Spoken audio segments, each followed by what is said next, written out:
What's going on, people? We are Tottenham TV here, back here with another press conference reaction and pre-match fan show. So the way this works, we're going to go through the press conference, and every word Jose Mourinho has said in the pre-match press conference was an embargoed press conference from last night.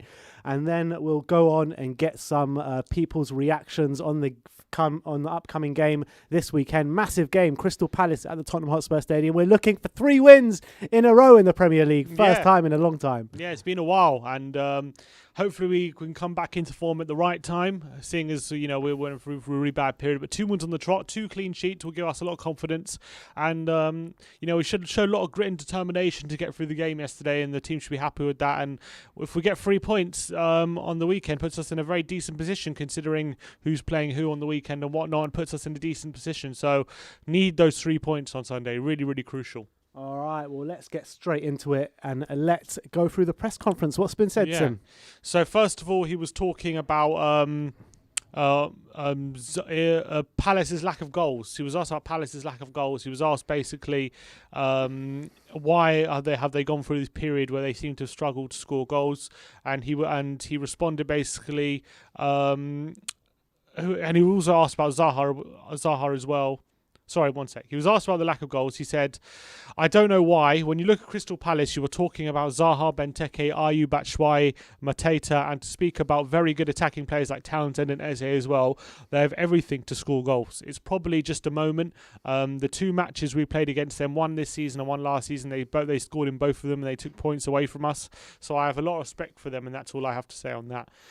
He said Palace is a difficult match. They defend well. They have a lot of good players, people who enjoy to defend and enjoy playing a defensive system. A very good coach in Roy Hodgson and his staff. They know very well how to play the 4-4-2. They are very aggressive on the counter. They are good at set pieces. They have giants who can win the ball and can win the game in the opposition half. They are a very good team. It's going to be difficult. We need the points. We need the points more than they need the points, because their objective is to be stable in mid-table. Then they are going to have that. If we go up, if we want to go up the table, of course we need the points. March will be very hard for us. Only 1 match at home, and after that we play everything away, plus 2 Europa League matches, plus the national team controversies and perils we are going to face. March is going to be very hard, but if we can add 3 points, that will be very good. Yeah, so, I mean, look, if we don't go into this game with the right attitude, you can easily get picked off by players like Zaha, Eze. You know what I mean? They're very, very talented players, especially Zaha and Eze compared to the other ones out there. So if you don't approach this game in the right manner, you leave space in behind and what have you, then they can really hurt you. They really can. Even though they're going through a period where they're not scoring goals, you know what happened. Dr. Tottenham's here to see you. Exactly. So we need to approach this game in the right manner. Yeah, and he was asked about Zaha. He said, because Zaha's set to be fit for this game after being obviously he wasn't available for Man United, but it looks like he's going to be fine for this game. He said he's a very good player. It does not surprise me that he's fit to play against us, because everyone is fit to play against us. He said the goalkeepers always play well against us. Zaha is a good player, but if he plays, it means another player isn't playing, and they have such a good group of attacking players that if one plays, the other one doesn't, and that's how it is. Yeah. So that's that on Wilfried Zaha. He was then asked about fitness issues, about Aurier and about Giovanni Lo Celso. He basically said, Serge, I believe, will be fit for Sunday. He's had an injury. Then he played the last match up until the 75th minute when he started feeling his calf. He doesn't have an injury. He just not had the best feeling after a muscular injury, so he rested him on midweek. I believe he's going to be okay for Sunday. I believe, to be honest, but I was so happy with Matt Doherty's performance against Fulham, he said. And then he went on to say, for Gio, I don't think so for Sunday, but there is maybe an opportunity, but I don't think so. I will believe more likely for Europa League on Thursday. So here we go, Gio starting on the weekend. Gio's going to be playing. Gio starting on Sunday. That's what I get from that. You know what I mean? Jose loves to throw in these little curveballs now. But seriously, against West Ham, he said regular no chance that he played. Look, I don't think Gio's going to start. I got a feeling he might play some part in the game, maybe come on for the last knockings of the game. But in terms of Aurier, that's a massive plus for us, in my opinion, because I think it showed. It showed yesterday how we were lacking a bit in the fullback areas. I know we said Doherty played well, but he was still lacking in some parts of the game, especially going forward. So I think with Aurier and Reguilon back in the side will give us a massive boost. I agree. And yeah, good to have Aurier back. And then he was asked about the challenge of playing against Crystal Palace and how tough it is and playing against them. And he said, I always feel these type of teams with real quality, but without any kind of pressure to do better than have a stable season and stay in the middle of the table. I always feel that these players, these teams, they don't have any pressure. They just go out and play. If they win, great. If they lose, they don't feel the pressure from the media or from the fans. And it's just a nice way to play and compete. They will come here to try not and concede, which they do very well, but at the same time they will try and score, and they have danger coming from different items of the game, so I expect a very difficult match. Yeah, I mean, I expect a very difficult match as well. We saw how when we played Palace at Selhurst Park a couple of months back, very difficult game. Against United, they got a 0-0 draw midweek. So yeah, exactly. I mean, yeah, United aren't on the best form, but that was the most boring game, by the way. So boring. Literally, and much worse than anything Jose has spewed up this season. Honestly, people say he plays awful football, then you watch Ollie, and that was just horrific. But they're not. Yeah, he's right. They're not in any danger of going down. Really, they're not in any danger of going to Europe. They're just in mid-table mediocrity, really. So he's right in terms of we need the points more than they do and things like that. But also they're free of pressure, aren't they? Yeah. Then he was asked about Gary Cahill, a former player of his, and he went on to say how great professional, how much of a great professional Gary Cahill is, and he's not looking forward to playing against him because he's a very good defender. And then he was asked about the international duties because Klopp was basically saying how the clubs should have priority over the player because the clubs are the ones who pay the wages, and there's a big controversy at the moment because there are some during the international break there are some players scheduled to go to in the red zone, which means they would have to quarantine when they come back, and there's a big debate whether they should allow the players to go or not. Klopp saying he won't allow players. Tuchel as well saying he won't allow players to go on international duty after quarantine. And he was asked about that, and he said, "In this moment, I don't want to speak about the internationals. I want to see what's going to happen. Is Brazil versus Argentina going to be played in South America, or is it going to be played in London, for example? I don't know. I know little things." I know little things. Portugal will play in Turin. Norway will play in Spain. Let's see what's going to happen, where the matches are going to be played, and of course the clubs have the right to protect themselves because Jurgen is right. The clubs are the ones who play the players. So yeah, I think I hope they're definitely right on that. Yeah, no, I mean, look, if clubs are pulling out their players, then I fully expect us to do that as well because we have to. We can't be letting our players go all around the country if teams like Liverpool and Chelsea and what have you are pulling them back. So I fully expect Jose to jump on that if other clubs are doing it as well. Yeah, and I don't think it's right. But it's going to be a weird situation it'll be a weird situation if some players are allowed or made to go and some players are forced to or are made to stay by their clubs. And if I don't know, it's going to be. I can see it's getting complicated. I see every single international break this season has been a farce. It's been an absolute disgrace, and this one is no different. No exception. Yeah. No exception whatsoever. I mean, I don't get it. I don't get it in my mind what they think about. You know, we're going through this whole pandemic. Players are being overplayed. You know, there are countries in the red zone, all like this, and they think that they want to increase the number of internationals, not even like decrease it, not even cancel it, increase the number. Put an extra friendly in. It's a joke. It makes it's an no absolute sense joke. whatsoever. And the people making the decisions here really need to take a long, hard look at themselves. Yeah, because it's a disgrace, the whole situation. It is. But apparently, I was reading the other day, apparently South Korea's fixtures are going to be delayed. Really? So apparently Son might have 2 weeks off. Well, I wouldn't be against that, but you know, you're looking at someone like Gareth Bale, who's really needs to manage his time. Yeah. And Wales have got 2 World Cup qualifiers and a friendly. It's ridiculous. How are they adding this third friendly? It makes no sense. It's so stupid. And that is pretty much that in terms of the press conference. The press conference ended with one of the journalists mistakenly asking Mourinho about because Mourinho apparently previously said you need balls to go to Selhurst Park and win, and he said, do you think on Sunday you're going to need balls to win at Selhurst Park? And Mourinho said, well, we're playing at home. And so it's clear that the reporter didn't do his homework. Yeah, he forgot. He was like, sorry, and then he just went on to say about what it's going to be a tough game, blah blah blah.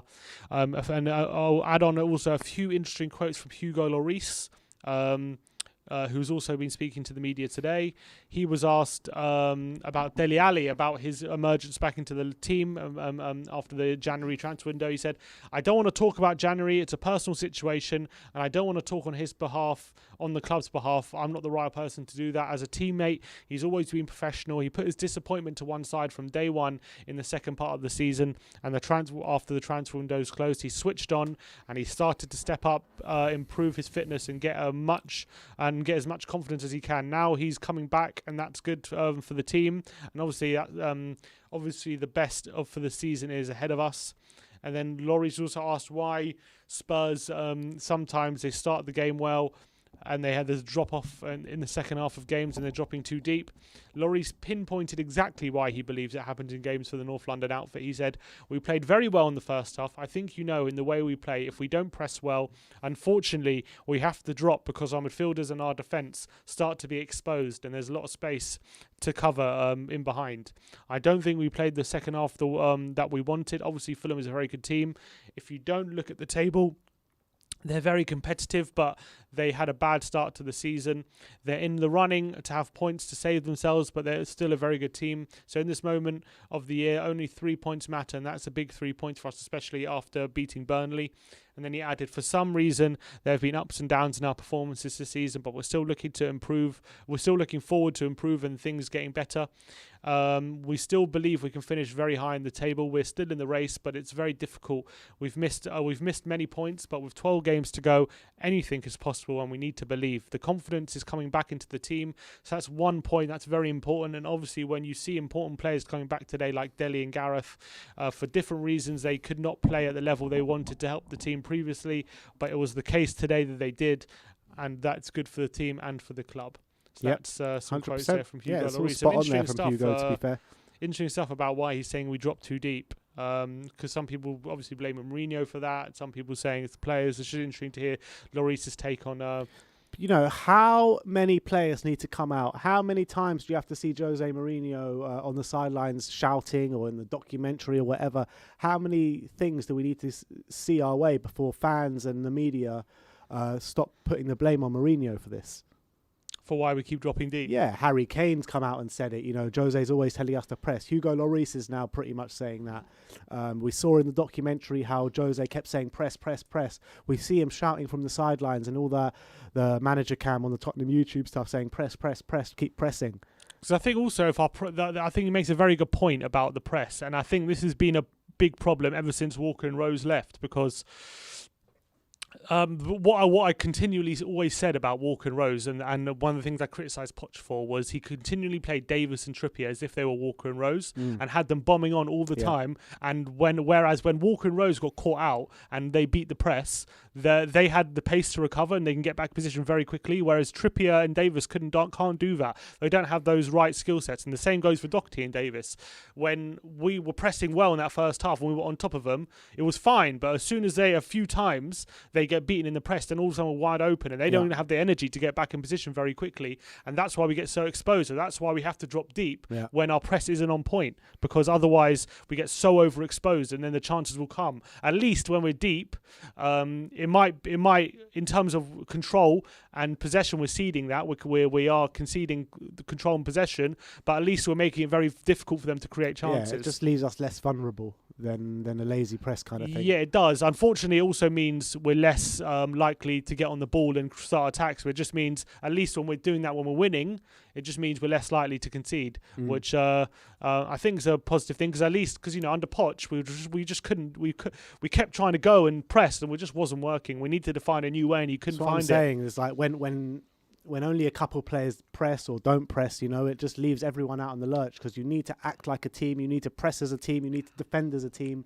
You know what I mean? So if it's only individuals doing it, then it makes no sense to do it whatsoever. Yeah, but I don't think for 1 second Mourinho is telling them don't go out and press, but I think he's setting up on the way. If they stop pressing well, then this is the shape we need to be in when you're not pressing, and that's what we're seeing at the moment. And you can criticise that, but I think what else is he supposed to do when we're getting so exposed? Yeah, he has to do that. I feel sometimes. But all right, so those are the quotes from Jose Mourinho, the press conference ahead of the big game on Sunday. And I want to hear people's thoughts. I want to hear people's thoughts on what Lloris had to say. I want to hear people's thoughts on what Jose had to say, and what people's predictions as well. And if you have anything for us to react to on social media, if anything we miss. Also important to note, there's some big rule changes that have been announced today, and potential rule changes. One regarding the handball rule. 1 day after the Fulham game, where we got a VAR ruling because of accidental handball was ruled out, leading to a goal. IFAB have now announced that accidental handball leading to a goal will no longer be an offence a day after the game. It's usually the other way around. It's usually when we suffer from something, they change the rule the next day. But you know what? I think it's a good rule, to be honest, because I thought that was a very harsh decision yesterday for Fulham. Yeah, it was extremely harsh, and they got very unlucky there. But so that rule apparently is going to be changed. That's going to be enforced from June 1st, so from next season. And also, apparently, they're going to look to trial this new offside rule, which was suggested by Arsene Wenger to FIFA, about instead of being any part of you offside, then you're off. It will be if any part of you is onside, then you're on. Ooh. So they're apparently going to look to trial that. That's the ruling that I think Ronnie texted me and we spoke about in the morning after show. Yeah, it is. That's exactly what he was saying. Pretty much. I remember Wenger said that in earlier in the season, and they said they weren't going to do it, but now it looks like they might trial it. I don't know, they're not going to trial it now, but maybe in the summer or something, or next season or some point they'll trial it at some point. So that's something they're going to be looking into. So some big rule changes potentially to the game. I want to know people's thoughts on that. Obviously, with VAR, I don't know how it works, if it's only going to be controlled with VAR, that new offside rule, or even without VAR, if that's going to be implemented. It's a big decision, and I want to know people's reactions to that as well. All right, well, let's get some people on. Let's start off with Brian. Brian. How's it going, Brian, mate? All good, lads. How about yourself? Shabbat shalom. Shabbat shalom, Brian. Shalom to you. Obviously, Jose's done his press conference. Are you confident ahead of the game? I am. Whilst the hair's like this and growing, and and the clean sheets keep coming, I'm confident. Seeing that this game is at home, I feel a lot more confident. Palace is always a tricky game for us for some reason. Yeah, always. With all the team news that you're saying, Aurier's fit, Lo Celso potentially might make an appearance, but unlikely. Can you see Dele and Bale, these kind of players who've played 2 games last week, retaining their place, or can you see a few changes in the forward line? Bale looked good when he was on yesterday, but he looked like he was tiring. And like I've been saying before, game management is vital. And if we have to wrap him up in cotton wool for Europe and more importantly the filth, then this is the game to do it with the plethora of players we've got going forward right now, especially with Dele there. When it comes to Aurier, I'm torn. Aurier should come in, but I thought yesterday he should have played Japhet Tanganga if he wants to play him at right back rather than Doherty, just because of the pace of Lookman. If he come either flank, and obviously he's got a bit defensive duty, just like you were saying with Walker and Rose. He's one of those that if he gets caught, he can get back. And I'd rather have him in than Doherty on Sunday, that's for sure. But if it's Aurier, then so much the better. Yeah. Do you think we go into this game? Obviously, a big opportunity again to claim more points on our rivals. But with Palace having Wilfried Zaha back after injury, how much of a challenge do you think they pose? They pose a real challenge because also I keep forgetting how to pronounce his name. That guy that we wanted from QPR and they got Eddie or whatever. He's insanely good. He's very good. He's a huge threat, and I think the big concern is I think Toby's going to be rested this game for sure. Yeah, and then it's who's going to be in defence, and that's where if it came to him being out, I'd rather play Davis, Davis, Dyer, and Sanchez as a back 3 with Reguilon in. Wait! You want Davis as centre back up against Benteke? If only in a back 3. In a back 3, okay. I'd rather have a back 3 with Davis, Sanchez, and Dyer, rather than just 2 of them, because at least there's a third one to cover any mistake. That's the only reason I'd have those 3 together. If I'm Roy Hodgson, I would stick Benteke right on Ben Davies for that whole game, pretty much, and just lump the ball there. And I think they probably would get a lot of joy. Well, hopefully Dyer will come and clean him out. That's the one good thing Dyer can do. Yeah, just clean out Benteke. But I think if I was a manager, having those three there as opposed to two, so there's always one to cover the other. That's the way I'd do it. I don't want to see it. Trust me, I don't want to see it, but that's what I would do. Obviously, Brian, we're 9 points away from Manchester United in second place with a game in hand. They play Man City this weekend. Obviously, we play Palace. Are you looking at the table now and thinking that we can get in that top four? I think mathematically it's still very, very possible. And in this season, I think the way we might get it is I don't think it'll be from our results, although I do think we're going a little run. There's just so many teams dropping points now. This isn't kind of, you've got to try and everyone is dropping points, and we've just got to make sure we capitalise on it like we did last night. Yeah, definitely agree. Now, I want to ask you about these new rules, Brian. I don't know if you've heard about them. After yesterday, the Fulham goal got ruled out for an accidental handball, and that rule is now subsequently a day later, less than 24 hours later, being changed to allowing those handballs to accidental handballs to lead to a goal, and potentially the offside rule changing to if you're onside, if any part of you is onside, then you'll be onside, as opposed to if any part of you is offside, you're offside. You have any initial thoughts to that? I do. Well, first of all, the handball rule and it not affecting us, like you said, it normally works the other way around. It just goes to show the power of this haircut, and it's definitely going to have to stay. Everything just seems to be going our way at the moment. The offside rule, do you know what? The offside rule I thought was perfect when it was if you're level, you're on.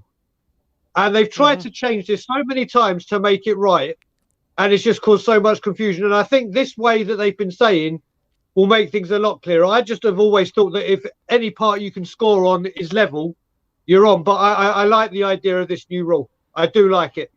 Yeah, it's just a shame who actually implemented it. So we'll just well, do you know what?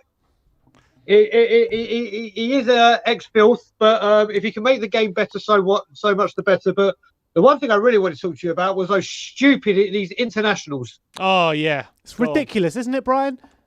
I just don't understand it, especially with the Euros coming up. The players aren't going to get a break, and it's like more players are going to want to go to the Euros. There's going to be more injuries to start the next season. Just scrap all internationals until the Euros. I agree. Let's just try and get the Euros out of the way and then start. Why, with Europa League coming in for some teams, Champions Leagues, fighting relegation or trying to get promoted for people in the Championship or get Champions League, let the teams play and go from the Euros on, because it's just ridiculous. And I can understand, Brian, in this current international break, they've got like World Cup qualifiers to play. And I guess, when you've got an international tournament coming up and you need these qualifiers sorted for a certain day, I can understand potentially why you need to get these matches done, although I disagree with the timing. But to add a third friendly in, out of nowhere, add a third game and it'd be a friendly, just to squeeze it into this international break for no good reason other than just to make money. I mean, is there any good reason to have this third friendly? Is there any reason you could possibly think that it could be beneficial to the game? None whatsoever. I mean, I know a lot of people, I'm sure you guys do as well, that if they're friendlies, I don't even bother watching them unless I'm literally doing that. There's nothing to grab your attention unless one of your team players are playing. But this is just like trying to get, I don't even know how they're going to make money like FIFA or UEFA or whatever. It's just putting more pressure on players' bodies. It's putting more pressure on football teams looking after their players, and it's just like you said, if they go to the red zone, then they have to quit. It's pathetic. It's absolutely pathetic, man. Do you agree with the managers who have said that if any of our players do have to travel to the red zone and potentially have to quarantine, then they're not going to let them leave. They're not going to let them go to international duty. 1,000,000,000%. In all honesty, I think all managers should unite and morph like Power Rangers and say, listen, it just ain't happening. Why would I send my player? Like, if we were in a life now and there's a war in a country and you said, I'm going over to that country on a holiday, you wouldn't go. You've got to look at the governing bodies of football, the UEFAs, and think like where their mind's actually at, because they've got a duty of care to these players and they're not fulfilling that. Exactly. Even more so, I think people like Boris and Prime Minister should get involved and say, like, listen, what are you doing? This is going above and beyond. This is stupid. And it's just putting everything at risk as well with the whole, we're trying to shore everything up with the vaccine and all the teams are in their bubble. And again, it just every time it causes problems. Every single time it causes problems. People mix with other bubbles and people come back positive. They have to quarantine. That's what's going to happen again if players are allowed to go and mix again. Exactly. I mean, I'm not going to use our team because I don't want to jinx any of our teams players. But if people from like let's West use Ham, Arsenal. Let's use Arsenal. Yeah, let's use that. Let's prime example. Let's use the film. So if any of their players go to the red zone or whatever, come back and they get it, or pick up an injury, whilst they're trying to qualify for God knows 10th place or something, whilst they're trying to get that, if they lose key players, please God, then who knows? But it's just not fair on the clubs. It's just not fair. Yeah, I completely agree. It's not fair on the clubs. It's not fair on the players themselves. I mean, it's just a joke all around. But Brian, back on the game. Just before we let you go, what's your score prediction? Yep. I'm going to go. I said it for Fulham. I'm going to go for 2-1 Tottenham. 2-1. Who's going to score? 2-1. I've got a feeling. I don't know why, but I've got a feeling the bionic man, Mr. Højbjerg, might chip in. Okay. I don't know why. I don't know why I'm saying that. I think he might, and hopefully one for Son. All right. He needs a goal, doesn't he? He hasn't got one in a while. He certainly does. Guys, always a pleasure. Have a great weekend. I'll speak to you on Sunday. Good to see you, Brian. All right, up the Spurs. Have a good weekend, mate. Up the Spurs. See you later, boys. See you soon. Any tweets? Have any tweets come through? Let's see. A couple.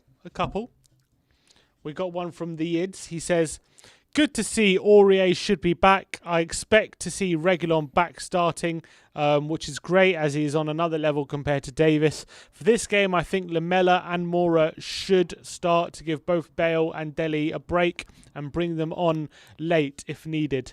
That's what his opinion there. And then Captain Højbjerg says,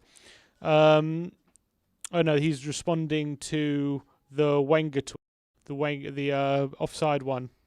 He said, should be judged by the feet. If you're behind or in line, you're inevitably going to be leaning forward sprint versus defender whose body is facing the ball.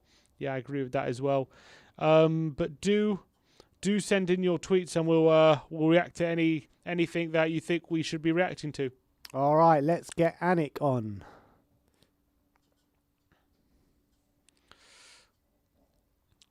Anik, how you doing, my friend? I'm good. How are you guys? Yeah, very good, thanks. Obviously, 2 back-to-back wins. Jose has done his press conference now. Are you expecting a third win on the trot? Yeah, I'm quite positive that we're going to get a third win. It is obviously it's going to be a difficult game, but what I understand, the way Crystal Palace plays, they are not too much of a pressing team, and team that press too much. For example, Fulham last night.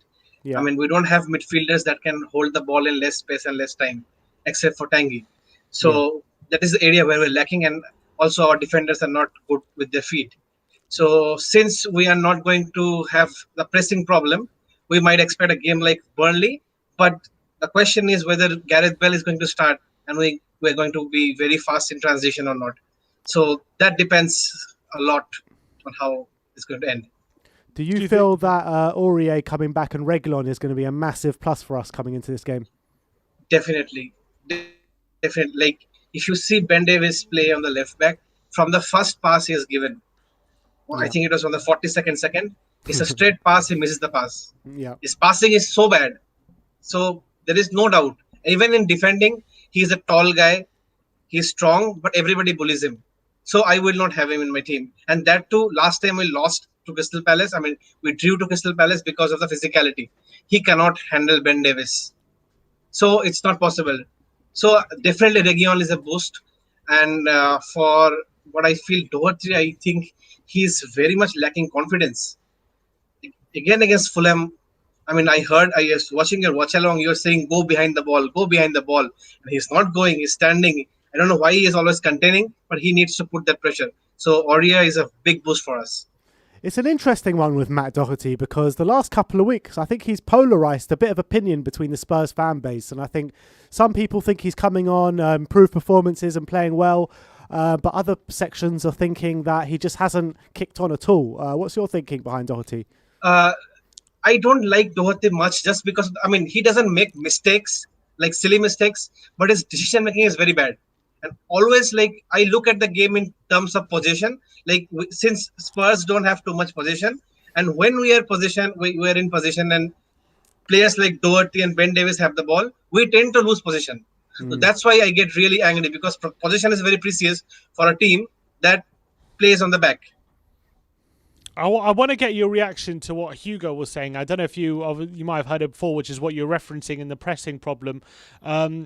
So Hugo obviously was asked about why we seem to drop off in the second half, and he said we played very well in the first half. I think in the way we play, if we don't press well, unfortunately we have to drop because our midfielders and our defence start to be exposed, and there's a lot of space in behind to cover. I don't think we played the second half that we wanted. What's your reaction to those words from Hugo Lloris? I mean, maybe he's right, that the reason he's saying the Spurs drop back. But initially, like when we are playing, we were pressing. I mean, in the first half, we are pressing at the right moment. In the second half, we dropped off completely. What I understand, we dropped off just because of the fact because our midfielders were too tired. Now, if you see Tanguy Ndombele, he was walking off the field. Since they were tired, I mean, what you have observed between Højbjerg and Tanguy, when they were pressing, suddenly there was a burst of pace and they were pressing towards the players. So since they got tired, I think they dropped back. I mean, that's what I feel like. And after Tanguy left, Lamela was again good. But the other players, I mean, as I told you, we are not good when the space is less and the time is less with the ball. Yeah. But how do we combat that? Do we freshen things up quicker? Is this just the profile players we have at the moment? Is there anything Mourinho can do but drop back when the pressing isn't on it, or is there a different route we can take? As you, I mean, we all know the players are. I mean, not all the players are good. Most are average. The point, I mean, the areas where we can improve is there are some players whom we can rely on, who can be good with the ball, but the main problem that should be, what I understand, is player like Lucas, sometimes Son, they tend to hold the ball too long, and that's when we're in the transition, it slows our ball movement, and the opposition's defense get into shape. So they should be focusing on releasing the ball very quickly, quick exchanges, and getting into open positions. In that way, what I feel is they'll create more chances. Okay. When you're looking at how we're going to set up on the weekend, obviously you look at the double pivot in Højbjerg and Ndombele, and when you say we're going to have a lot of the ball, obviously Tanguy is probably going to be a very vital part of that. But do you feel that they can keep on playing every single game, or are they going to have to need a rest at some point? Definitely. Tanguy needs to rest. Højbjerg needs to rest. Now, I mean, this week, okay, we have Dynamo Zagreb. We may be able to rotate some of our players. I am really concerned what happens from the quarterfinals. Then we have the Carabao Cup finals. We can't rest more players. Now here, Mourinho has to really manage the players. Who is best for which game? And this international breaks. This is a very bad thing, especially for us, for a team who has played the highest amount of matches, 48 matches, and nobody has played like that. So that is going to be Mourinho's a big decision, and I hope nobody is injured. So you reckon the resting is going to come in this round's Europa League, and you think they'll carry on playing the Palace, Arsenal, Villa? Yeah, I mean, Palace, I'm sure we'll be putting up a strong team, because I am thinking that Spurs are still eyeing for the top four. But against Dynamo Zagreb, there would be definitely rotations. You would see big rotations. I think Aurier and Region, they are not going to start on the Dynamo Zagreb game for sure. Maybe Harry Winks will get a go in the Dynamo Zagreb or Vinicius. So there would be you can see a much rotations. And I think since the fixtures are reversed, we're playing at home. So we could see a lot of rotations in this case. And plus we are playing, I think, 4 games in a very short span of time. I think within 10 days or 12 days. So it's going to be rotations for sure. But I don't know what's going to happen after that. That's going to be really challenging. It really will be. And just before we let you go, Anik, give us your prediction, scoreline prediction. Yeah, before I make any predictions, I would like to say, like, last time I didn't drop off. I just, misclicked the browser and my browser closed. Sorry, and apologies for that. No problem at all. And I feel that we're going to win 2-0. 2-0? 2-0. Yeah. All right, that's what we like to hear. And who's going to score? I think Son is going to get 1 goal. And I just want Harry Kane to get back to scoring. His finishing has been really poor. Yeah. All right, Anik. All right. Thanks a lot for coming on, my friend, and have a good weekend. Nice one. Time is of the essence, has sent a super chat, says, to eliminate being pressed, you guys need a tempo setter. If you look at Barca without Xavi, they lost tempo. Spurs need a Marcel or Ericsson. I don't know who Can Lo Marcel... Celso play that role? Can Ndombele play that role? Yeah, probably. I think Ndombele probably can. In terms of... He's not so much of a passer like Pirlo or something, but I think he can, he's very good at like slowing the game and quickening it up a bit at the same time. But he can't really spray a pass left or right. He doesn't have that kind of passing range. I think so. I think he's a very good passer with the ball. In his locker. Huh? I think he can have it in his locker. I don't know. I haven't seen too much of him in terms of a long range passing. Have you not? I think I've seen like nice daisy cutter through balls Marcel like from Sabitzer, they're deep. saying that too is. Sabitzer. Love a Sabitzer. What do you make out the Sabitzer comments that have come out of the last week? Yeah, what did he say? He said, my close circle know what I want and I don't want to be... and there are other bigger clubs than Leipzig or something. Yeah, he was responding to the links of him and Tottenham, and he said that RB Leipzig doesn't need to be the only massive club or big club that I play for. I'm only 26. So that sounds positive, man. Yeah, I mean, hopefully we'll see what happens in the summer. But obviously, I think we need to have a good end to the season to really convince him. Yeah. But I'd love Sabitzer. Absolutely love it. Let's get Bobby on. Bobby Singh, come on, Bobby. Yes, Bobby, how's it going, my friend? I'm good, mate. How are you guys? Yeah, we're good, thanks. Obviously, basking in the glory of 2 Premier League back-to-back wins. Yeah. Are we getting the third? Yeah. I mean, with the way our front four have been playing, certainly in the last game, first half, there's no reason why. The firepower we've got, lads, there's no reason we shouldn't be beating majority of the teams in the league. And it's all about if Jose keeps them together. I don't know what you guys do. You reckon he's got the guts to consistently put the top four out? I understand, obviously, people will need rest, especially the likes of Ali and Bale, but yeah, I don't know if Jose's got it in him. I mean, so actually, I don't see why not, but I really don't see why not. But in terms of this game on Sunday, do you feel that this will come a bit too soon for Dele and Bale? Yeah, it's going to go one way or another, isn't it? If he does play Ali and Bale, he'll put them on and take them off after an hour or so. Or he'll put them both on the bench and bring them on towards the end if and when required. Lucas is, unfortunately for us, whoever comes in, certainly in Lucas's case, at least we've got someone on form there who can come in and make those dribbles and certainly got an eye for goal recently. And then in Dali's position, I'm assuming you'll get Tanguy and Højbjerg in the... Sorry, Tanguy will probably play a bit further up and Sissoko will probably move alongside Pierre in midfield. So, I think it's probably coming a bit too soon, but it'd be great to see him again. You know, for about 35 minutes, 40 minutes, mate, we saw what they're capable of doing. They all clicked. You know, at the beginning of the season, we were on about the three, Sonny, Bale and Kane. And when they did eventually play together, it was a bit of a damp squib, wasn't it? It didn't quite work out purely because of Bale's stamina. But these four have looked good together. And Sonny's playing with a smile on his face. I think he probably enjoys playing alongside him. And Ali have got this good connection and relationship, haven't they? So hopefully, but yeah, like you say, Sunday might be a bit too soon for him. As someone who was very critical of Jose, especially after the West Ham game and even questioning his position, I want to know what your reaction is to what Lloris had to say about why the team drops back. I don't know if you read or heard before what we were saying about his comments. He was basically said, if we don't press well, unfortunately, we have to drop deep because our midfielders and defence start to be exposed. So there's a lot of space to cover. I don't think we played in the second half the way we wanted. What do you think about those quotes? Obviously, he's club captain. He's gonna say what he feels. I think I don't know if you guys agree. Do you think Fulham have got the credit that they probably deserve No. because of yesterday's performance. I think, we all speak about Scott Parker as being a good manager. And if you're a good manager, you've got something about you, and you're trailing 1-0 at half time, you've got to sit back and think, right, we need to get back into this game. Let's attack their weak point.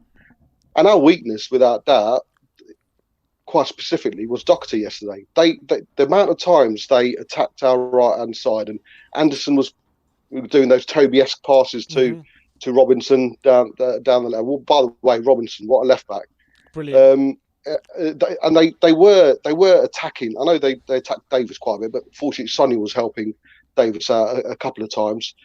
But I think that's down to Scott Parker, and I think Fulham deserve a bit of credit. If Scott Parker turned around and say, right, let's attack the right, let's and the amount of crosses, there was I think it was about between 75 and 80 minutes. There was about 6 or 7 constant crosses that were coming in. But it makes a change. Whereas we're in previous games where we could see a goal coming, and the goal came, and then again another game, a goal was coming, and the goal came. It was good yesterday that we could potentially see a goal coming, but it never came, and that's down to Lloris and Sanchez and Toby. Yeah, it actually did come, Bobby, because if that game was actually played tonight, if it was the carbon copy of the game tonight, the game finishes 1-1. I know. So Wenger probably timed it a bit right, didn't he? He thought, let's get the Spurs game out of the way, do them a favour, and bring it in. But no. It was but I don't know about you guys, but Lloris probably should have saved that one. But that's a whole different conversation. You think Lloris should have saved the goal that they scored? The one that came off handball. Yeah. Yeah, it wasn't the hardest of shot. Maybe I need to look back at it. I thought it was going down to his left. Yeah. It was instinct, wasn't it? I want to know your opinions on the new potential rules, Bobby, and how they could potentially impact the game. Obviously, the handball rule yesterday, as my brother just mentioned, has they've announced today that now accidental handballs will no longer be an offence if directly leads to a goal, and also the potential offside rule saying that if a part of you is onside, then you're onside opposed to if a part of you is offside, you're offside. What do you think about those rules potentially? I think, Sim, we just need clarity, don't we? I'm sure the player, for us fans who haven't had clarity, yesterday it was the Liverpool game. We were umming and ahhing if it was offside or not, and VAR brought in to clarify all these things. I think that's all we need is a bit of clarification. And the fact that handball yesterday was handball for an attacker. No, sorry, it was handball for an attacker, but the complete opposite for a defender just didn't make sense. It was a same action but 2 different rules. So I think what we all want, regardless of VAR, is clarity in the game, and we had clarity. Mistakes are going to happen. And you've got the human element that's always going to be there, regardless of VAR. So the fact is, Wenger, regardless of his past, the fact is quite clearly coming to bring that clarity in for players, referees, and fans can only be a good thing. Yeah, I agree. 100%, Bobby. Yeah. And finally, back on the game. What's your score prediction? I think if I'm hoping Ali plays. I don't know about you guys, but I think the fact that he's managed to score a goal, it was an average goal against Palace previously. I think he might. He's the kind of person who think, I've had him before. Let's have him again. I don't think he'll start, but I think Harry needs a goal, and I think Son needs a goal. I think both of them really need a goal. I think we'll win 2 or 3-0. We'll certainly need to start for the front foot like we have done against Wolfsburg, Burnley, and certainly first half yesterday. And Palace, they have had some good results against big teams, but we, like I said before the Burnley game, there's no reason with our firepower, with our team, we shouldn't be getting 9 points out of 9 with a 3 game. So another 3 points Sunday. All right, Bobby. All right. Thanks a lot for coming on, Nice man, one, and we'll see you next time. Thank you, guys. Thank you, Cheers, mate. Cheers. Up the Spurs. Kane goes 1 game without scoring, and everyone's like, he needs a goal. He's desperate for a goal. But that's the quality of the man. You know what I mean? That's the quality of the man. So. Yeah, I guess. All but right. Son really does need a goal, though. Yeah, he does. It's true. He hasn't scored since West Brom, I don't think, has he, Sonny? But he's getting assists, isn't he? Let's get David on. Come on. Yes, David. How's it going, mate? Are we going eagle bashing this weekend? Of course we are, lad. I've already lined them up for the 619. It's on its way. It's going to be delivered Sunday. Look, for me, I'm very confident going into Sunday. I'm not going to lie. We've last 3 games, 9 goals, 3 clean sheets. What more do people want? Kane and Son, they're going to have off days. We have to expect it. But the good thing is when they are, we can still win games. I'd make 3 changes for this Palace game, lads. I'd obviously rotate the fullbacks. I'd bring in Reguilon and Aurier. And the only other change I'd make is take Dele Alli out, have a word with him, pull him aside and say, the reason why I'm taking you out is because you're my main leader now come Europa League night during the week. You're my main leader, so I'm going to take you out and I bring in Lucas, play him in there, get him on the press against Palace. I thought we missed that last night, in all fairness, as good as Dele played. I actually thought we missed Lucas on the press last night, and we gave Fulham far too much time on the ball to play out from the back. And, you know, which resulted in us being penned in, especially when we have the fullbacks who you can't play out the back with, and, you know, who ultimately can't defend on the outside. How many times have we seen these guys, you know, people come on the outside of them with balls in the box? So for me, you make them 3 changes. We rock up to the Hotspur Stadium. I think we're in for a nice weekend. I think we're in for a good win. And for me, I'll go full strength for this. And honestly, I take the risk and take the punt on resting guys Thursday night for the North London Derby. Because we're at home, I do think we'll get away with it. I think we have 2 legs, so even if we're in a position where we have to go away with a full strength team, I do think we'll end up beating them. So for me, we go full strength against Palace. Sometimes an opportunity presents itself and you just have to take it. And also, do you think as well the fact that against Zagreb we have 5 subs as well? So if things aren't going well, as expected, if we do rest some players, we've always got 5 subs to change at half time or whatnot if need be, if things really are going pear-shaped. Yeah, 100%. Like that's crucial. You know what I mean? So like you can rest. For me Thursday night you can rest one of Højbjerg or Ndombele. You can rest Kane and Son. You know what I mean? And you can fill in around there. You could probably even rest Reguilon if needs be, and probably rest Toby. And like I said, you know, if things are going wrong, you can bring these guys on half time and savour the tie. We're at home. I do expect us to beat them comfortably.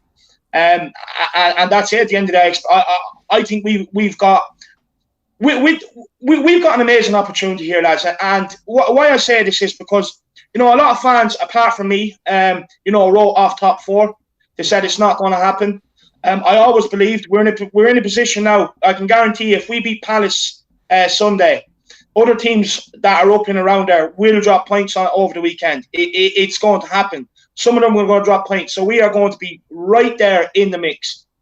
We've been presented in between the Palace and the North London Derby, what I would say is a favourable Europa League tie compared to what we could have got, which means we can actually afford to rotate between these games, then take the North London Derby. In all honesty, I think we beat them. And like I said, we restore some order in this capital city. We restore it properly. We let them know who the big boys are.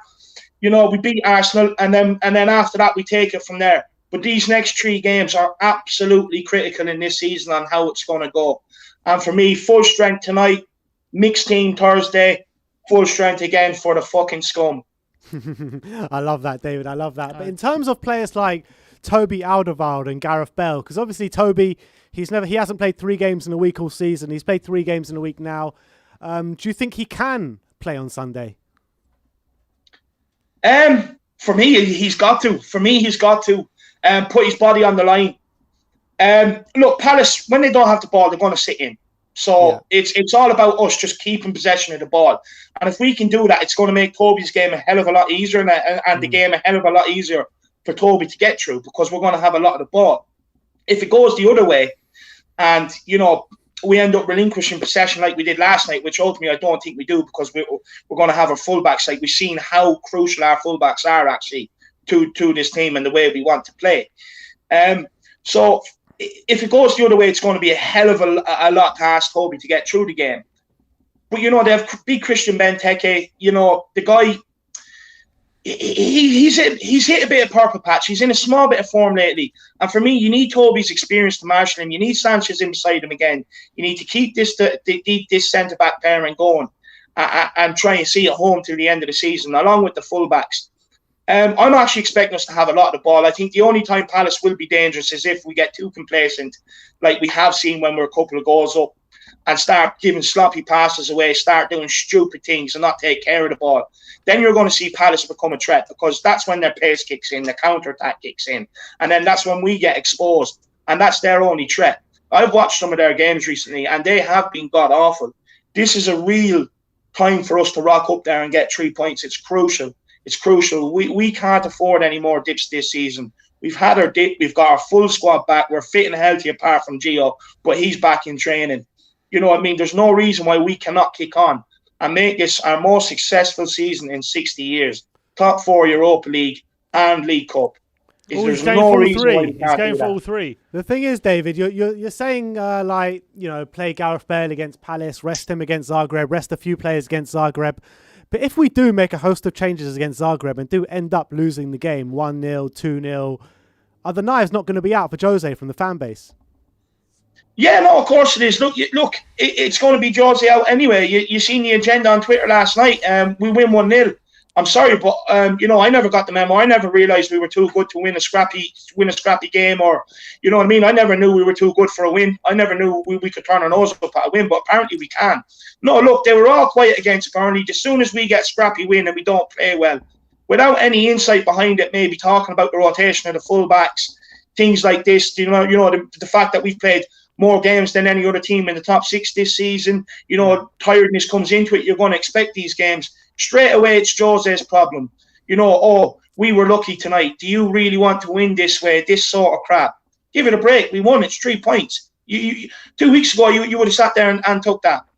Just because we beat Wolfsburg and Burnley 4-0, 2 games back-to-back, it doesn't mean we can rock up to Fulham and do it. You know what I mean? Not every game is easy. Sometimes you just have to get scrappy wins. For me, I've gone to the point where, I listen to everybody's opinion, and some of the things Jose outers do say, when they put context to it, you can kind of see their argument, but things are going good right now, and it's obviously not what they want. It's clear to see, so they're just putting out silly things out there at the minute. You know what I mean? For me, Jose, look, he's on Twitter. The players do see stuff. We know this, and they're well aware there's a divide, Jose in, Jose out. But for me, they have to ignore that. For me, you can't let that interfere your management to the squad. You have to take Thursday as the way you would normally approach it, whether things were going well or not. How you would normally approach it, how you approached it when you won it with Porto, how you approach these games and handle the Premier League when you won it with United. You know what I mean? You go back, you focus on what you're doing. Forget all the noise on the outside. That's our job. We make the noise. You know what I mean? Let the fans do that. Let Sky Sports do that. Whatever. You concentrate on what you're doing inside that bubble, inside that, in and around Tottenham. You concentrate on what you're doing. I don't care what the Jose haters want Thursday. For me, they were also crying. A few weeks ago, it was but I want top 4. Well, now top 4 is on the horizon, and he's going to rest, because you have 2 legs, he's going to rest a couple of players Thursday night. There's no point. They can get on their bandwagon. 1-0. Even if we lose 1-0, which is not going to happen, that tie is not over. We bring back the rest of the boys. We go out to their place. We're going to win that easy. The thing is, Jose is going to have to rotate the squad and rest players, and people have to understand that and accept it, whether they're good enough or not. You just have to accept it. What do you think of what Hugo Lloris had to say about why we tend to drop off in second halves of games? And he's saying that if we're not pressing as well as we can, then we tend to drop off, and because our midfielders and our defence start to get exposed, and they leaves them with too much space to cover if we're not pressing well. Do you blame Jose in terms of maybe not coaching the team to press more efficiently, or is it just a player's problem that they can't press to the way that we plan to, and then we end up dropping back because our pressing isn't always on point? What do you put blame to on that? Look, for me, there's actually a number of factors. Look, it comes to the way we were playing at the start of the season. Maybe some of the players are reverting back to that, because of course we're winning games now, and it's very easy to revert back to what was winning your games. Then it's also a problem. Maybe Jose doesn't want them to play that way, but they are now. But because of Jose's messages throughout the season, it may be some of the things that it's come to a point where players I better do this or better do that, and then it's not what Jose wants now. Do you get me? And then also it's you have to take into a fact, we played 42 or 46 games this season already. 43, I believe. Yeah. 43. You know what I mean? We potentially still have about another 20 games left this season. Yeah. That's an insane amount of games. So tiredness comes into it at a point, like, especially these midweek games, when you're going away and in the Premier League, it's cold. You know what I mean? It's a nighttime fixture and all you want to do is rest. And you have to go out there and you have to put in 90 minutes. Like, no, sometimes it's about game management. Sometimes you're going to have to pick your halves, where you go for it, and then where you sit back and try and see it out. Sometimes that's going to happen throughout the season. It's called game management. But on what Hugo is saying, like, you could see last night that the press wasn't effective because against Burnley, the reason why it was effective is because, look, Harry Kane, he's not, as much as we love him, he's not the quickest of dudes. So with Lucas there beside him, when we were playing Burnley, Lucas was able to, when the defender had the ball, Lucas was able to get up, press the other centre-back, which meant it was a long ball out. There's no other way out of this.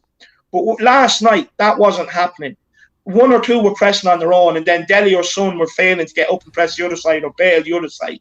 So Fulham had all the time in the world last night to pass the ball across the back. We had no press. But when we brought on Lucas and Lamela, that changed. So what we do need to do, in my opinion, is actually start Lucas in that number 10 and get that press going against Palace, not let them settle in the game whatsoever. And of course, look, it's what we've been talking about. That, like, you know, of course, when they're pressing and we're not playing the best of football, which is going to happen at times, you have to sit back and shore things up. Sometimes game plans change throughout the game. If there's games there where you just can't get a hold of the ball, you find yourself in a position to lead. And the best thing to do is just sit back, shore it up, not let the midfield exposed, not let the defence get exposed. Shore it up and grind it out, which is what happened last night. Sometimes that happens. Sometimes on the night, you just have to admit you weren't at the races, but you got lucky. But no matter what, you adapted your game and your tactics to get the points over the line. This is something that we would have criticised Pochettino for before, sometimes not changing it just to get the job done. But last night, we done it, and you know what I mean? So for me, I have to praise Mourinho and I have to praise the lads for getting it done. All right. And in terms of the game on Sunday, what's your score prediction? I'm going to go Tottenham. I'm going to go Tottenham 3-4-0. I'm going to go 4-0. Yeah, I'm going to go 4-0. I do think we're going to rock up the lane. I think we're going to be fresh. I think we're going to be raring to go. And I can see us having a wonderful day. I really can. I think it's going to be a great day after that. Then, you know, get the barbecue out, crack the beers open and celebrate, because not only are you going to get to see me giving that mascot 619, you're going to see Tottenham play great football, and you're going to see us pick another 3 points and steamroll our way to that top 4. So we're going to have some eagle for dinner on Sunday night. Yeah, look, I'm not a big fan. Of birds, to be honest with you. In that sense, birds. In the other sense, of course, I am. But I know you're a big fan of the cockerel. Huh? You're a big fan of the cockerel. Yeah, no, I love a bit of cockerel, to be honest with you.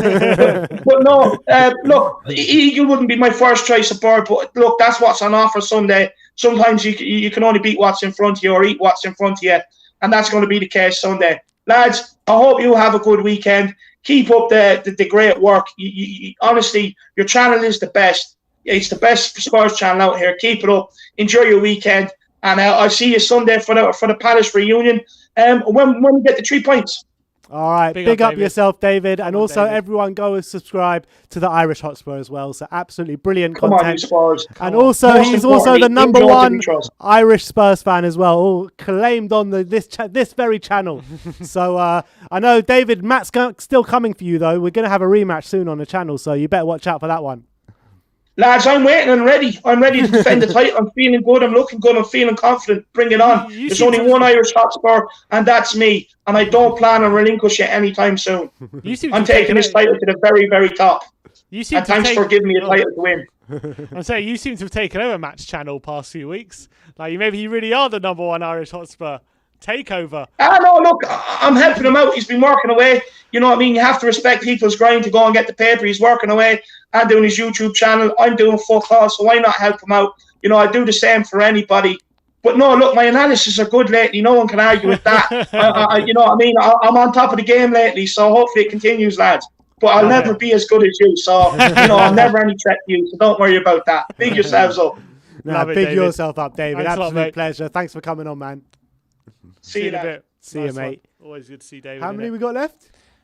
Just the Two one. more. All right, let's Two more. two more. Let's get Simon on. Simon, Premier Hotspur. Yes, Simon. How's it going, mate? I Oh, think you're on mute. I think you're on mute, Simon. There you go. There we go. There we Beautiful. go, Simon. How's it going, mate? How's it going, pal? You all right? Yes, very good. Thank you. What's your thoughts on the upcoming game this weekend? Yes. I just think same against when we play against Burnley. I think we're going to go at them again, and I think it'll be another high-scoring game. I did thought last night's game was going to be a tight one, and it was. It ended up in a tight one, and I think against Palace, I think there'll be another 3 or 4. I agree with David. I think we're going to go at them again. When you're looking at the lineup that we could possibly play in terms of Gareth Bale, Toby Alderweireld, do you reckon they're going to come in for a rest this week, or they're going to be thrown back in there? I think they're going to be thrown. I think they're going to be thrown back in there, guys. And I think they'll be rested for the Europa League game, and be ready for the Arsenal for next Sunday. I think because this game tomorrow, we've got to get another 3. We'll get another 3 points on the board in the Premier League, and I think we should have enough for that Europa League side. That game, if we played Dyer, either if we played Dyer and Sanchez, we should be able. I think we should have enough to come through that game without Toby. With us, go on. I was saying, but with you say we should go again with Bale and Dele and go with those players, but they did seem to tire pretty quickly on Thursday, I thought, and were rightly taken off after 65 minutes each because they couldn't keep up that press that we wanted to do like we were doing in the first half, and it led to us being a lot more exposed. And that's what Hugo Lloris was talking about when he gave an interview today, and saying, if we don't press well, we end up dropping too deep, and because our midfielders and defence are too exposed. Are you not afraid if we do start Bale and Dele and we're not, say, 2 goals up by the 60th minute mark, a very similar pattern could happen? Yeah, you can say that, Ben. Sorry, mate. I think with Dele, it's because he's just come back in, mate. And that's the thing, mate. He hasn't had much game time. He's going to tire very easy. Same with Bale as well at the minute. But to me, against Palace, I think we do. I think we need to go exactly the same. Even if we maybe drop Bale and give him a rest and put Lucas Moura in, because I was quite gutted for Lucas against Fulham, dropping Lucas because he got 3 goals in 3 starts. He dropped him to the bench, and I thought that was a bit harsh on Lucas. But to me, if you're going to drop someone, me personally, I'll drop Bale for Lucas and give Bale a rest. And give more minutes to Dele, me personally, because he definitely needs the minutes at this present moment. When you're looking at the table now, 9 points behind Man United with a game in hand. They play City this weekend. If we can win and Man City win this weekend, we could be 6 points behind them with a game in hand, and they'll be in second. So, what are you looking at this season? Are you still looking at the top 4, or are you just taking it game by game? You can take it game by game, Ben. But as you said there, we got a game in hand, and if United do lose against City, and we win that game in hand, that's it, and we're literally behind them. And I think that top 4, mate, I think we can catch it. I really do. We can catch this, mate. It depends now how he has to manage the whole squad now. He's got to rotate as much as he possibly can. He's got to use every player. But to me personally, if we can go on this run, we need to run now in this Premier League, and I think if we do, I think the top 4 we can catch them up, definitely. Yeah, and if you heard the news today about these new potential changes to the laws, the football laws, one to the handball law, which was obviously I don't know if it was a consequence of yesterday, but maybe just coincidence that they decided to take away accidental handballs leading to goals as an offence, and also the offside law. They're thinking about changing it to if your part of you is onside, you are onside, as opposed to the opposite. If a part of you is offside, you are off. Any reaction or any thoughts about how that would affect the game? To go on last night's game, guys, and that goal, what got disallowed, that was, as I said, as an example on it, where the guy, it wasn't intentional, was it? Do you know what I mean? And I think if they can take away that part of the game, I think that will definitely make the game better. These accidental handballs, and the offside guys. When it's your toe offside or your things offside, that's it. If they can change that and things like that, and yeah, it'll definitely make the actual game better. But definitely that deliberate handballs and things like that. That definitely needs to come out of it, because last night I think we literally got away with one last night. We did, because that, to me, I don't think that was that should have been a goal, really. But if a goal is accidentally scored with the hand, if it goes in the back of the net having hit the hand last, should that be a goal that's allowed for you or disallowed? If it's an accidental handball that goes straight in. What, a Llorente? Kind of. Yeah. Yeah. Yeah, you can look at it that way as well. Depends which way you look at it, Ben and Sim. Seriously, but I said that one last night where it's smacked on top of his arm and it's come down to Josh and he's hit it. I think, to me, that's accidental and that should be thing. But if it's literally, as you said, it's literally it's hit someone and it's hit his hand and it's got in, maybe you can say, yeah, we can pull it up, that one. But where it's like it's hit him on the arm, it's come back out to Josh and he's actually had a good shot. It's gone into the corner.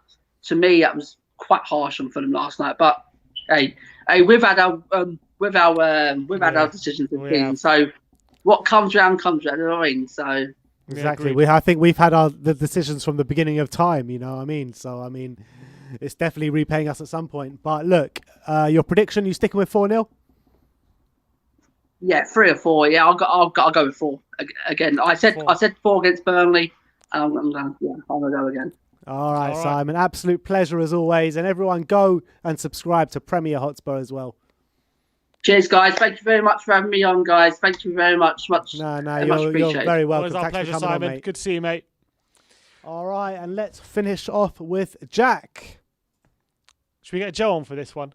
Joe, I think it might tickle Jack's fancy if Joe comes on for this one. So I'm going to step aside. I'm going to be the man to step aside for this one, Jack. So I get too distracted. Make a quick. Sorry, I joined a little late, guys.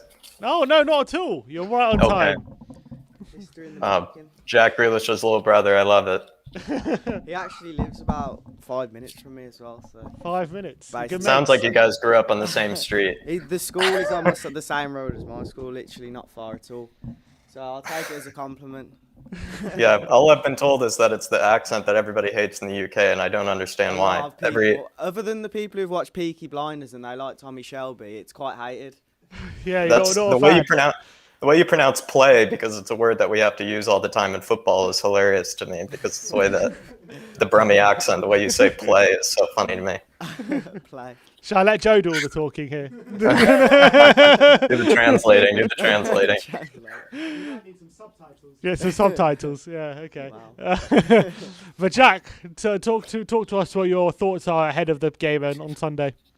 Yeah, I think it should be easier than Fulham, and I think what would be fantastic is it would tick off actually a brilliant week for us if we won on Sunday, win on Thursday, and then win this game as well, because then that would just be 9 points in the bag that we could use very well, and we could still be serious in getting in the top 4. So it should be an easier test than Fulham. I could see us being up 2-0 at halftime, and then going on from there. I would like to see Kane, if we're up 2-0 at halftime, I'd like to see Kane go off early, because I think he was tiring a little quickly in the Fulham game. And honestly, Carlos Vinicius could probably, with lots of energy, kind of be a torment to Cahill and to Kouyaté, just kind of bullying them in the park and basically pressing them the whole time. So I would like to see Carlos feature in this game. Yeah, it's interesting you say that, because Mourinho said maybe it was a week ago or 2 weeks ago, that Vinicius is going to have to play some Premier League games because Kane can't play literally every game. When do you think that's going to be? Could it potentially be Sunday? Could he start on Sunday? Is there any chance that could happen? It should be. I mean, I couldn't see him playing in the derby game against Arsenal, so I think Kane would probably play the full 90 minutes there, no matter how much we're up. And the Europa League, he specifically mentioned the Premier League, so I could see him playing in the Europa League. But in the Premier League, this could be his chance, I would say, in the next fixture or two after this in the Premier League, I couldn't see him playing. So I think this would be a shot. Do you think it's too big a risk to play Vinicius in the Europa League, though? It's knockout football. I know it's not a great team we're coming up against, but surely you've got to save Kane. If you're going to save him, it's going to be for the Europa League, because that's where our eggs are right now. That's a good question, because you don't want to risk a bad result in the first leg and then have to make up for it. Personally, though, I don't think we need to play Son, Harry, and Bale in the first leg of the Europa League. I think we need somebody that would be willing to press the whole game for the 90 minutes and kind of wouldn't allow the Dinamo Zagreb kind of defenders really relax and dictate the play. We just need someone that would be willing to kind of do a job for the team in terms of the pressure. And then I think we should have enough quality against their defense with some of our attackers, even if we left out Bale, Son, or Kane. And I think the only danger for Dinamo is they're probably pretty decent going forward. They have some experienced players who've played in the Champions League, like Orsic, and so he could probably be dangerous against us. And so I'm more scared of them in terms of that Croatian link up top than I am in defense. But that's just me personally. So maybe a better defense for the Europa League would be preferable than a better attack, because I think we still could I think we just have different type of form in the Europa League. I think sometimes our attack just looks a lot smoother than it does in the Prem. Yeah, I agree. But in terms of Sunday, Zaha is set to be fit, according to Roy Hodgson. They've got obviously Eze as well in the front line. Benteke who's started the last few games. Andros Townsend. They've got a very pacey front line. Now, Toby Alderweireld and Sanchez have started the last 2 games. Toby's played 3 in a row. And obviously Doherty and Davis played last game, but what kind of back line do you expect on Sunday? It's a difficult question. I would love to see Toby play again just for the experience. And also mostly because I think it's going to require a bit more intelligence to play against Crystal Palace's front line. With Zaha and Eze linking up again after it's been a while, but Eze is going to be a lot happier and probably will have a lot more confidence, because the way he moves around the pitch, he doesn't even need to sprint. He just glides past anybody that he plays against. And Zaha is a bit more of a dynamic kind of sprinter, take on every guy that he can, where Eze can kind of be a bit more unselfish. And I think with Zaha back, that's going to be a lot more dangerous. Also, Mateta from Mainz I picked him up the moment that he went to the Prem for my fantasy team, because he did it in the German league. He played for a pretty poor team there, and he was pretty world class for them. And I think he's going to be pretty decent in the Prem. And his first goal, that back heel, definitely showed that he has quality. And he actually can get in behind a bit more than Benteke can and still win it in the air. So if they play him actually with Eze and Zaha, that'll be a little scarier. If they play Ayew, I think we have a strong chance, because I've never rated him. I think he's honestly quite awful most of the time. But it just depends on the front line that they could run could be very dangerous. I don't know what you or Joe think, but I think the front line, if they pick the right lineup, it could be really dangerous for our back line. So to answer your question, I think we should go Toby just for the intelligence, and then maybe have Sanchez again, because Sanchez provides a bit more athleticism that we might need against those players than maybe Dyer could provide. Yeah. I agree, and I think in terms of the starting lineup, it's quite a tricky one, because as we mentioned, the Zagreb game is very important, but then the other side of that, we've got Arsenal as well. So the lineup definitely has to change over the next couple of games, but I feel as if we prioritise the Palace game for the back line, like you've just said, because they do have a good attack. Don't get me wrong, they didn't score against United, but they got a fantastic draw. And to be honest, I feel as if, although that's the weakest game out of the next 3 we have, it's probably one of the most important that we pick up a win, because if we lose that, then going into the Zagreb and the Arsenal game, our confidence is going to be a bit low. I think that's beautifully said, and not just because of your accent. Because that is, like, they could hurt us. Like, it's not like it's going to be it's not like I could foresee 4-0. I think that's what I would predict, but it could easily be a different game, I think, as you said. And that's mostly because of also Zaha coming back. I think that just completely changes the perspective, because I think what was happening is when I did watch Crystal Palace, even in that 0-0 game, like you said, they played quite well, but I think they were just missing that one player that Eze could link up with, because he is kind of the facilitator in every way. I think when Eze is playing with full confidence, he's really just a danger to any defender. I mean, he could probably glide past Van Dijk even in his prime if he wanted to. I think he really is that good. Yeah, Wow. I remember seeing him when he was playing for QPR a couple of seasons back. Oh, don't ask why I was at a QPR game. I don't support QPR. And also someone asked if I'm a Blue Nose. I'm I play definitely a pro Spurs clubs fan, with so don't QPR supporters. And I saw Eze, and he just stood out. And ever since then, I remembered him. And since he's been at Palace, he's proved that he's definitely a top attacker. And he'll probably go on to bigger and better things than Palace eventually. But yeah, he's definitely going to be a threat for Palace on Sunday. Yeah, I kind of have a crush on him in the way that he plays, but but I think that's just also just testament to how quickly he's obviously adapted to the Prem, and playing for a team like Crystal Palace can be extremely frustrating, especially for the type of player that he is, where he doesn't get the ball too much. He is playing with a pretty high efficiency and kind of a pretty, I don't even know how to describe it. It's just his intelligence is pretty ridiculous for his age, and he doesn't need to sprint past players, like I said. So it could be a difficult task for our defenders. And so I think what would be important is having our fullbacks who can maybe make Eze work a little harder, get him a little tired by maybe the 70th minute. And so he isn't still bursting with energy. And I think maybe having Toby and Sanchez again would be our best defense, because we need someone who can keep up with some of their pacey players. But at the same time, we need someone who's intelligent enough to be able to see the pass that either Eze or Zaha would want to play in between the lines. Yeah. Okay. And do you have any reaction to the prospective rule changes that have been brought in today, the handball rules and the offside rule? Is anything you think about those prospective changes? I think with the handball rule now being declared what it is, what the new rule for it, I think what's funny about that is I feel like we would have an entirely different Premier League table if that were the case at the beginning of the season. I feel like there are a lot of games, especially Man United, even Chelsea. A lot of the top four teams have won games or lost games based off of pretty, shameful calls by the referees when it comes to the handball rule. And now that it's been established that way, I feel like what's funny is we might even be in the top four, I feel like, if the handball rule was any different. In terms of the offside, it's now the case that anything is offsides, essentially, your nose, your leg, whatever it may be. So I don't really know how much that's going to change. I think what was silly about that is the goal that Son was denied against Liverpool was a perfect example of why that's a horrible rule, because I don't understand at what point when he was really offsides. And so yeah, but the rule will change to the basic rule will change to if you're onside, then you will be if any part of you is onside, you'll be onside basically. Okay, so yeah, I understood the opposite then. So that's fantastic for us. I think then I think we would be in a lot better position probably going forward, especially with the way that we play in behind. With Kane playing balls in behind, we'll probably get a lot more goals that would be not disallowed. And quickly, do you agree with the chopping and changing the rules mid-season, or do you think this would have been better if they just did it at the end? Yeah, that's what I was trying to get on to. I think that's a good point. I think it's ridiculous, actually. I think the rules only come into effect June 1st. Oh, okay. So I don't think they come into effect June. Okay, then that's good, because yeah, if they happen mid-season, then that would just. I agree with it, to be honest, because if it needs to be changed and it's as clear as it is, then they should change it ASAP. I don't see why they should wait, to be honest.